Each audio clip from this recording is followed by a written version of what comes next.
नमस्ते दोस्तों, आज हम आपको सुनाने जा रहे हैं राम जी और शंकर जी के युद्ध की कहानी। तो आइए शुरू करते हैं। बात उन दिनों की है जब श्री राम का अश्वमेध यज्ञ चल रहा था।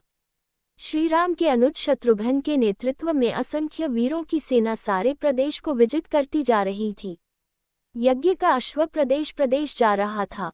इस क्रम में कई राजाओं के द्वारा यज्ञ का घोड़ा पकड़ा गया, लेकिन अयोध्या की सेना के आगे उन्हें झुकना पड़ा। शत्रुघ्न के अलावा सेना में हनुमान, सुग्रीव और भरत पुत्र पुष्कर सहित कई महारथी उपस्थित थे, जिन्हें जीतना देवताओं के लिए भी संभव नहीं था। कई जगह भ्रमण करने के बाद यज्ञ का घोड़ा देवपुर पहुंचा, जहां राजा वीरमणि का राज्य था। राजा वीरमणि अति धर्मनिष्ठ तथा श्रीराम एवं महादेव के अनन्य भक्त थे। उनके दो पुत्र रुक्मांगद और शुभंगद वीरों में श्रेष्ठ थे। राजा वीरमणि के भाई वीर सिंह भी एक महारथी थे। राजा वीरमणि ने भगवान शंकर की तपस्या कर उन्हें प्रसन्न किया था और महादेव ने उन्हें उनकी और उनके पूरे राज्य की रक्षा का वरदान दिया था। महादेव के द्वारा रक्षित होने के कारण कोई भी उनके राज्य पर आक्रमण करने का साहस नहीं करता था।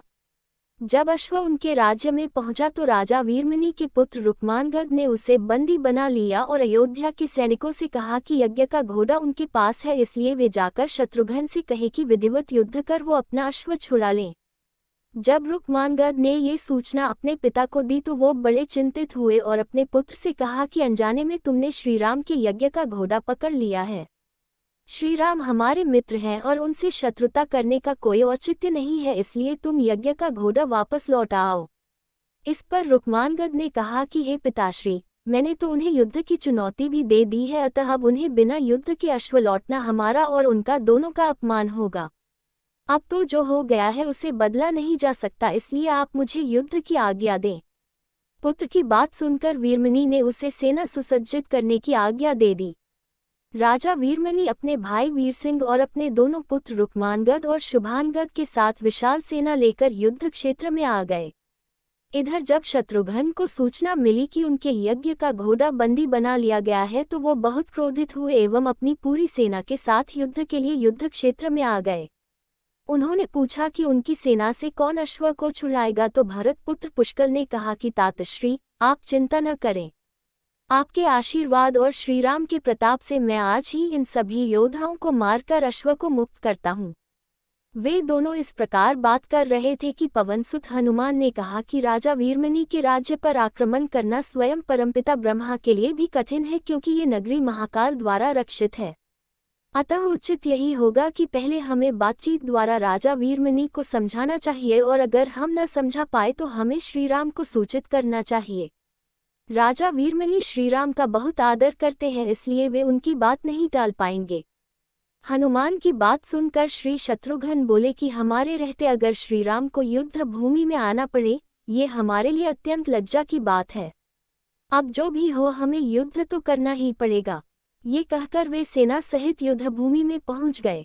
भयानक युद्ध छिड़ गया। भरत पुत्र पुष्कर सीधा जाकर राजा वीरमणि से भिड़ गया।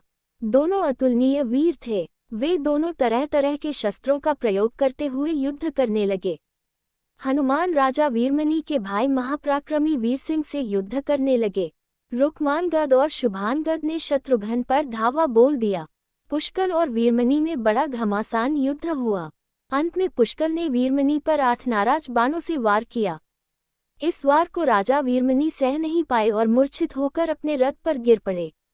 वीर सिंह ने हनुमान पर कई अस्त्रों का प्रयोग किया, पर उन्हें कोई हानि न पहुंचा सके। हनुमान ने एक विकट पेड़ से वीर सिंह पर वार किया, इससे वीर सिंह रक्तबमन करते हुए मूर्छित हो गए। उधर श्री शत्रुघ्न और राजा वीरमणि के पुत्रों में असाधारण युद्ध चल रहा था। अंत में कोई चारा न देखकर शत्रुघ्न ने दोनों भाइयों को नागपाश में बांध लिया। अपनी विजय देखकर शत्रुघ्न की सेना के सभी वीर सिंह नाद करने लगे। उधर राजा वीरमणि की मूर्छा दूर हुई तो उन्होंने देखा कि उनकी सेना हार के कगार पर है। ये देखकर उन्होंने भगवान रुद्र का स्मरण किया। महादेव ने अपने भक्त को मुसीबत में जानकर वीरभद्र के नेतृत्व में नंदी, भृंगी सहित सारे गणों को युद्ध क्षेत्र में भेज दिया। महाकाल के सारे अनुचर उनकी जय जयकार करते हुए अयोध्या की सेना पर टूट पड़े। शत्रुघ्न, हनुमान और सारे लोगों को लगा कि जैसे प्रलय आ गया हो। जब उन्होंने भयानक मुख वाले रुद्रावतार वीरभद्र, नंदी, भृंगी सहित महादेव की सेना देखी तो सारे सैनिक भय से कांप उठे। शत्रुघ्न ने हनुमान से कहा कि जिस वीरभद्र ने बात ही बात में दक्ष प्रजापति का मस्तक काट डाला था और जो तेज और समता में स्वयं महाकाल के समान है, उसे युद्ध में कैसे हराया जा सकता है। ये सुनकर पुष्कल ने कहा कि हे तातश्री, आप दुखी मत हो। अब तो जो भी हो, हमें युद्ध तो करना ही पड़ेगा। ये कहता हुए पुष्कल वीरभद्र से, हनुमान नंदी से और शत्रुघ्न भृंगी से जा भिड़े। पुष्कल ने अपने सारे दिव्यास्त्रों का प्रयोग वीरभद्र पर कर दिया, लेकिन वीरभद्र ने बात ही बात में उसे काट दिया। उन्होंने पुष्कल से कहा कि हे बालक, अभी तुम्हारी आयु मृत्यु को प्राप्त होने की नहीं हुई है, इसलिए युद्ध क्षेत्र से हट जाओ। उसी समय पुष्कल ने वीरभद्र पर शक्ति से प्रहार किया, जो सीधे उनके मर्मस्थान पर जाकर लगा। इसके बाद वीरभद्र ने क्रोध से थर्राते हुए एक त्रिशूल से पुष्कल का मस्तक काट लिया और भयानक सिंहनाद किया। उधर भृंगी आदि गणों ने शत्रुघ्न पर भयानक आक्रमण कर दिया। अंत में भृंगी ने महादेव के दिए पाश में शत्रुघ्न को बांध दिया। हनुमान अपनी पूरी शक्ति से नंदी से युद्ध कर रहे थे। उन दोनों ने ऐसा युद्ध किया जैसा पहले किसी ने नहीं किया था। दोनों श्रीराम के भक्त थे और महादेव के तेज से उत्पन्न हुए थे।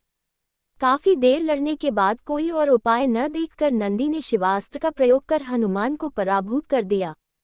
अयोध्या की सेना की हार देखकर राजा वीरमणि की सेना में जबरदस्त उत्साह आ गया और वे बाकी बचे सैनिकों पर टूट पड़े। ये देखकर हनुमान ने शत्रुघ्न से कहा कि मैंने आपसे पहले ही कहा था कि ये नगरी महाकाल द्वारा रक्षित है, लेकिन आपने मेरी बात नहीं मानी। अब इस संकट से बचाव का एक ही उपाय है कि हम सब श्री राम को याद करें। ऐसा सुनते ही सारे सैनिक शत्रुघ्न, पुष्कल एवं हनुमान सहित श्रीराम को याद करने लगे। अपने भक्तों की पुकार सुनकर श्रीराम तत्काल ही लक्ष्मण और भरत के साथ वहां आ गए। अपने प्रभु को आया देख सभी हर्षित हो गए एवं सबको ये विश्वास हो गया कि अब हमारी विजय निश्चित है। श्रीराम के आने पर जैसे पूरी सेना में प्राण का संचार हो गया। श्रीराम ने सबसे पहले शत्रुघ्न को मुक्त कराया और उधर लक्ष्मण ने हनुमान को मुक्त करा दिया। जब श्रीराम, लक्ष्मण और भरत ने देखा कि पुष्कल मृत्यु को प्राप्त हो चुके हैं तो उन्हें बड़ा दुख हुआ। भरत तो शोक में मूर्छित हो गए। श्रीराम ने क्रोध में आकर वीरभद्र से कहा कि तुमने जिस प्रकार पुष्कल का वध किया है, उसी प्रकार अब अपने जीवन का भी अंत समझो। ऐसा कहते हुए श्रीराम ने सारी सेना के साथ शिवगणों पर धावा बोल दिया। जल्द ही उन्हें ये पता चल गया कि शिवगणों पर साधारण अस्त्र बेकार है, इसलिए उन्होंने महर्षि विश्वामित्र द्वारा प्रदान किए दिव्यास्त्रों से वीरभद्र और नंदी सहित सारी सेना को विदीर्ण कर दिया। श्रीराम के प्रताप से पार न पाते हुए सारे गणों ने एक स्वर में महादेव का आह्वान करना शुरू कर दिया। जब महादेव ने देखा कि उनकी सेना बड़े कष्ट में है तो वे स्वयं युद्ध क्षेत्र में प्रकट हुए। इस अद्भुत दृश्य को देखने के लिए परमपिता ब्रह्मा सहित सारे देवता आकाश में स्थित हो गए। जब महाकाल ने युद्ध क्षेत्र में प्रवेश किया तो उनके तेज से श्रीराम की सारी सेना मूर्छित हो गई। जब श्रीराम ने देखा कि स्वयं महादेव रणक्षेत्र में आए हैं तो उन्होंने शस्त्र का त्याग कर भगवान रुद्र को दंडवत प्रणाम किया एवं उनकी स्तुति की। उन्होंने महाकाल की स्तुति करते हुए कहा कि हे सारे ब्रह्मांड के स्वामी, आपके ही प्रताप से मैंने महापराक्रमी रावण का वध किया। आप स्वयं ज्योतिर्लिंग में रामेश्वरम में पधारे। हमारा जो भी बल है वो भी आपके आशीर्वाद के फलस्वरूप ही है। ये जो अश्वमेघ यज्ञ मैंने किया है वो भी आपकी ही इच्छा से ही हो रहा है, इसलिए हम पर कृपा करें और इस युद्ध का अंत करें। ये सुनकर भगवान रुद्र बोले कि हे राम, आप स्वयं विष्णु के दूसरे रूप हैं, मेरी आपसे युद्ध करने की कोई इच्छा नहीं है, फिर भी चूंकि मैंने अपने भक्त वीरमणि को उसकी रक्षा का वरदान दिया है, इसलिए मैं इस युद्ध से पीछे नहीं हट सकता, अतः संकोच छोड़कर आप युद्ध करें। श्रीराम ने इसे महाकाल की आज्ञा मानकर युद्ध करना शुरू किया। दोनों में महान युद्ध छिड़ गया, जिसे देखने देवता लोग आकाश में स्थित हो गए। श्रीराम ने अपने सारे दिव्यास्त्रों का प्रयोग महाकाल पर कर दिया, पर उन्हें संतुष्ट नहीं कर सके।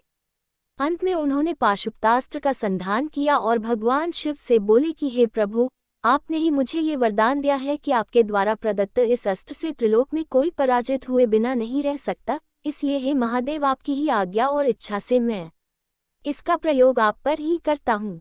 ये कहते हुए श्रीराम ने वो महान दिव्यास्त्र भगवान शिव पर चला दिया। वो अस्त्र सीधा महादेव के हृदयस्थल में समा गया और भगवान रुद्र इससे संतुष्ट हो गए।